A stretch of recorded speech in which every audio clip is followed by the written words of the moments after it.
Me gustaría que puedan abrir sus Biblias en Mateo capítulo 18. Me gustaría continuar el estudio que venimos haciendo acerca de aquella red de contención para la protección de la hermandad, de la comunidad cristiana, de la iglesia, de los hermanos en la fe. Y comenzamos la semana pasada viendo los pasos de disciplina en la iglesia. Habíamos visto que hay 4 pasos. El primer paso tenía que ver con una confrontación privada, ¿sí? Ve tú y estando tú y él solos. Cuando una persona encontraba a un hermano que estaba en pecado y en vez de publicarlo, iba personalmente y lo confrontaba para que se arrepienta, para que pueda volver a la comunión.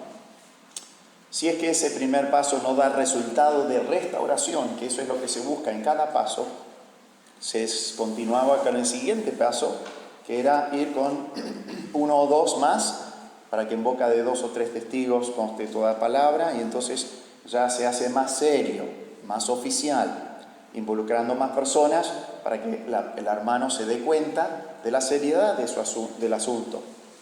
Si ese paso, segundo paso, no funciona, no trae restauración, arrepentimiento para restauración, entonces se toma un tercer paso.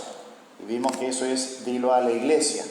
Y entonces toda la iglesia va a estar confrontando al hermano y va a estar tratando de buscar que ese hermano se arrepienta de su pecado, vuelva a la restauración de su comunión con el Señor.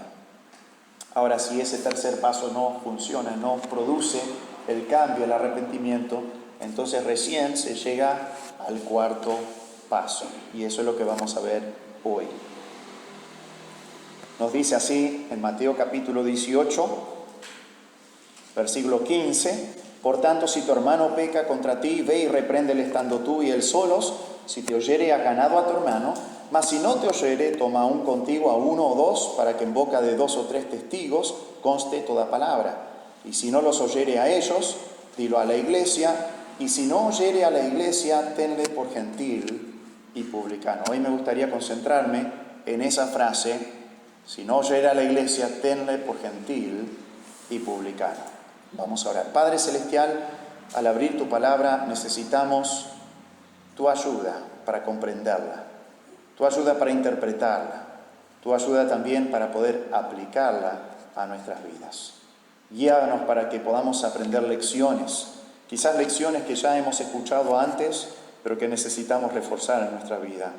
O quizás lecciones nuevas que no hemos escuchado, pero que necesitamos aplicar a nuestras vidas para formar parte de esta red de contención, para poder ayudar al hermano, para poder responder correctamente cuando un hermano nos confronta a nosotros también. Padre Celestial, danos de tu gracia para poder vivir como corresponde, para honrarte a ti. Pedimos, Padre Celestial, que traigas consuelo, Padre, a la familia Martínez, a Isabel, a sus hermanos, a su familia, por esta pérdida. Te damos gracias, Padre, por tu presencia con cada uno de ellos, y te rogamos que tú estés trayendo consuelo y fortaleza. Y guía a aquellos que están enfermos también, para que puedan tener pronta recuperación. Pedimos por aquellos que están internados, que puedan recuperarse pronto y que puedan estar en medio nuestro nuevamente o con su familia. Y dejamos todas estas cosas en tus manos, dándote gracias por tus misericordias. En el nombre de Cristo Jesús. Amén. Así que la pregunta que tenemos que contestar en esta mañana es: ¿qué debe hacer la iglesia si el transgresor no responde con arrepentimiento cuando toda la iglesia lo confronta con su pecado? Y bueno, lo que tiene que hacer es este 4º paso. El 4º paso se resume en las palabras de Jesús: tenle por gentil y publicano. Ahora nos preguntamos, ¿qué implica eso? ¿Qué significa tener por gentil y publicano? Porque no son palabras que cotidianamente usamos en nuestra sociedad hoy. Entonces, ¿qué implicancias tiene? Me gustaría ver en esta mañana 2 implicancias de esta frase. 2 implicancias. La primera implicancia es que el hermano no arrepentido, este hermano que pecó, que no se ha arrepentido con la reprensión privada, con la reprensión ya con más y la reprensión de la iglesia, este hermano no arrepentido debe ser quitado de la membresía. Esa es la primera implicancia de tenle por gentil y publicano. Debe ser quitado de la membresía. Esa palabra tenle tiene la idea de que sea para ti, ¿no? Que sea para ti como un gentil o un publicano. Un gentil era una persona que no pertenecía al pueblo de Dios, no era un judío. O sea, en la mente judía estaban los judíos, el pueblo de Dios, y los gentiles, todo el resto de la gente, ¿sí? No estaba incluido en el pacto de Dios con Israel. Deuteronomio, leímos parte del pacto, ¿sí? Deuteronomio es la repetición de la ley. Y Dios había concretado un pacto con el pueblo judío como su pueblo. Aquellos que eran gentiles, que no eran pueblo judío, no pertenecían a la parte de ese pacto. Y entonces un gentil, podríamos decir, tenía que proselitar o hacerse judío para ser incluido en ese pacto y en las bendiciones de ese pacto. Entonces, eso es lo que era un gentil, estaba fuera de la comunión y adoración a Dios. El gentil no podía venir y traer un sacrificio al templo, no podía participar de la Pascua. Entonces, podríamos decir, estaba marginado de la comunión por nacimiento, por haber nacido fuera de este pacto. Por ejemplo, los gentiles o los extranjeros no podían comer de la Pascua. Eso lo dice Éxodo 12:45. El extranjero y el jornalero no comerán de ella, hablando de la Pascua. Sin embargo, en ningún lugar de la Biblia Dios mandó a tratar mal a los gentiles. En ningún lugar del Antiguo Testamento o del Nuevo Testamento Dios manda al pueblo de Dios a tratar mal a los gentiles. Todo lo contrario, Dios los mandó a amar a los gentiles. Dice Levítico 19, 33 y 34, cuando el extranjero morare con vosotros. ¿Se acuerdan que Dios le dio a Israel una tierra? Y si una persona que no pertenecía al pueblo judío venía a morar con ellos, a vivir en esa tierra prometida, dice, cuando el extranjero morare con vosotros en vuestra tierra, no le oprimiréis. Como a un natural de vosotros tendréis al extranjero que more entre vosotros, y lo amarás como a ti mismo, porque extranjero fuisteis en la tierra de Egipto, yo Jehová vuestro Dios. Entonces el pueblo de judío estaba ordenado por Dios a amar a los gentiles, especialmente a mostrar ese amor a aquellos que decidieron vivir dentro de la tierra prometida, vivir entre los judíos. Era una gran oportunidad para testimonio, porque ellos se daban cuenta, estas personas viven diferente que yo, pero tienen un Dios, ¿no?, muy diferente. Los gentiles tenían dioses con estatuas e imágenes, y los judíos no tenían ninguna imagen, ninguna estatua. Adoraban a un solo Dios, y el Dios creador del cielo y de la tierra, invisible, y tenían una bendición especial por parte de Dios. Y entonces, esa es la manera de que los judíos tenían que tratar a los gentiles. Tratarlos bien, amarlos, porque ellos mismos habían sido extranjeros en Egipto y ellos no habían recibido el buen trato por parte de los egipcios, los habían esclavizado.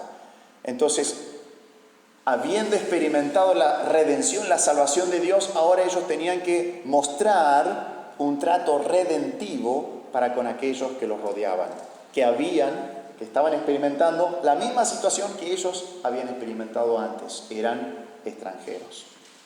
Éxodo 22, 21 dice, al extranjero no engañarás ni angustiarás, porque extranjeros fuisteis vosotros en la tierra de Egipto. Por ejemplo, vamos a decir, un extranjero viene con plata extranjera y dice, yo tengo que hacer esto. Bueno, pero tenés que cambiar, ¿no? Tu plata extranjera no sirve. Y bueno, vamos a hacerte un cambio, pero subir la cantidad en cuanto al cambio y demandar más plata por lo que ellos tienen que cambiar. Eso es lo que hacían los cambistas en el templo. la ofrenda del templo tenía que pagarse con dinero judío y dinero del país, y entonces si traían otras cosas, los cambistas aprovechaban y lucraban con aquella necesidad que tenían los adoradores para cambiar el dinero. Y entonces eso no debía suceder. Dios velaba por las necesidades físicas de los gentiles que vivían en Israel.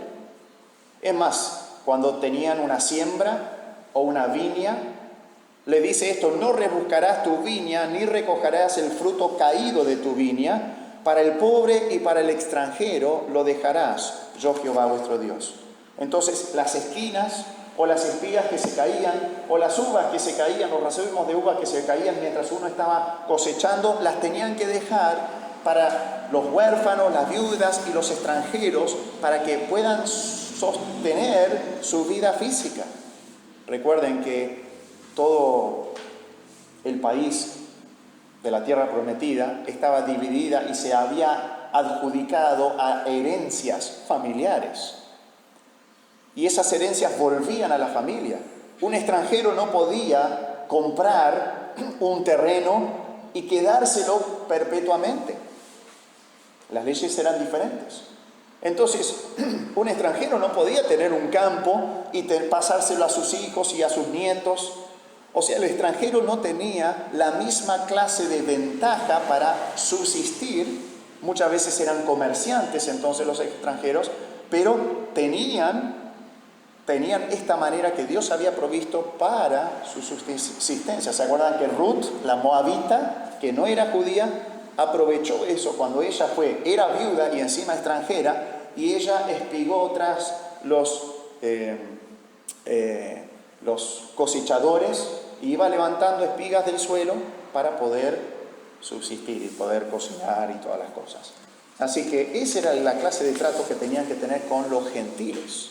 Cuando Jesús dice tenle por gentil y publicano, no está diciendo tratalo mal, aprovechate de él, oprimilo, no, mostrarle la cara enojada.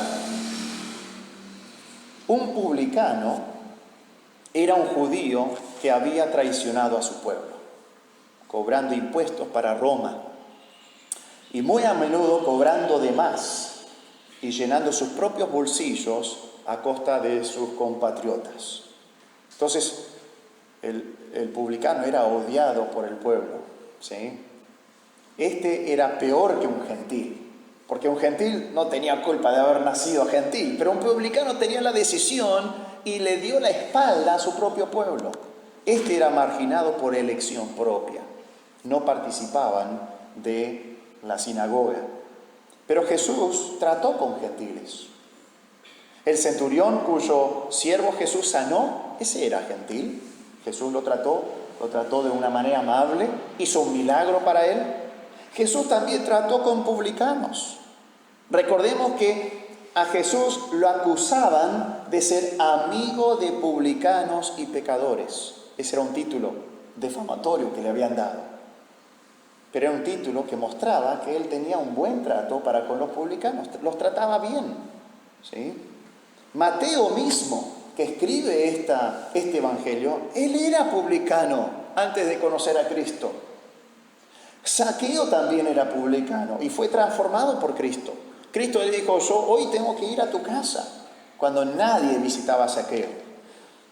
Así que Jesús no estaba diciendo que traten mal a los hermanos impenitentes. Cuando hablamos de un hermano impenitente, es una persona que dice ser cristiana, o un creyente, un hermano en Cristo, que no está arrepentido de su pecado cuando es confrontado, ¿sí? Así que, ¿qué quiso decir Jesús cuando dijo tenle por gentil y publicano? Los gentiles y publicanos no eran admitidos a la comunión en las sinagogas. No podían venir a adorar, a cantar himnos al Señor o los salmos, escuchar la palabra de Dios, tener comunión con el resto de los judíos. Tenle por gentil y publicano, entonces significaba tratarlo como a un incrédulo. Debido a la propia soberbia y la condición pecaminosa, esta persona pierde el derecho de ser considerado en la comunión de la iglesia. y de ser considerado miembro de la misma, o sea, excomunión. Por eso decimos que lo que significa, una de las implicancias es que el hermano no arrepentido debe ser quitado de la membresía. Al no arrepentirse de un pecado que ha sido confrontado y expuesto, no está manifestando evidencia de la vida de un verdadero cristiano. ¿Por qué? Un verdadero cristiano, cuando se da cuenta que ha pecado, se arrepiente, confiesa y se aparta. Eso es lo que hace un verdadero cristiano. No vive en pecado, no peca habitualmente. Eso clarito lo pone Juan en la primera epístola de Juan. Entonces, cuando un verdadero cristiano es confrontado, quizás le tarde al principio, pero eventualmente se arrepiente, confiesa su pecado y se aparta. Pero una persona que es impenitente no muestra esta evidencia de ser un verdadero cristiano, no muestra amor por el Señor, porque está siendo enemigo del Señor, está desobedeciendo al Señor, no muestra amor por la palabra de Dios, está rechazando lo que Dios le dice en su palabra en cuanto a su pecado, y no muestra amor por la familia del Señor, porque es de mal testimonio a la familia de la fe. Cuando un hermano en Cristo es aceptado como miembro de nuestra iglesia, los demás miembros están dando fe que esa persona es un verdadero creyente y se comprometen con él en la familia de la fe. Por eso cuando en el proceso de membresía pedimos que sea creyente, que dé testimonio de su fe en Cristo, que haya sido bautizado, que públicamente haya dado fe dado testimonio de su fe en Cristo, que tenga un buen testimonio también, ¿sí? Un buen testimonio de conducta cristiana. Y entonces, eso es todo lo que se va hablando y averiguando en el proceso de membresía, para que cuando los miembros dicen, sí, yo acepto a este como miembro, están diciendo, yo doy fe que este es un verdadero cristiano y yo me comprometo con esa persona a hacer que sea parte de la familia de la fe y tratarlo como la familia de la fe, defenderlo como la familia de la fe. Pero cuando no muestra arrepentimiento por algún pecado confrontado una y otra vez, ¿no? Porque estamos hablando de esto, ya es el cuarto paso. Cuando no muestra arrepentimiento, cuando es confrontado una y otra vez, el resto de la membresía ya no puede asegurar públicamente que esa persona es un verdadero creyente. Y por eso es quitado de la membresía, porque dice, bueno, vos decís que sos creyente, vos decís que has creído en el Señor, pero tu vida no lo está demostrando y yo ya no puedo testificar, yo no puedo dar fe de que realmente sos creyente. Decís que sos creyente, pero por lo que yo veo, no veo que seas creyente. Y ya no puedo dar mi palabra de que sos creyente. Entonces por eso debe ser quitado de la membresía.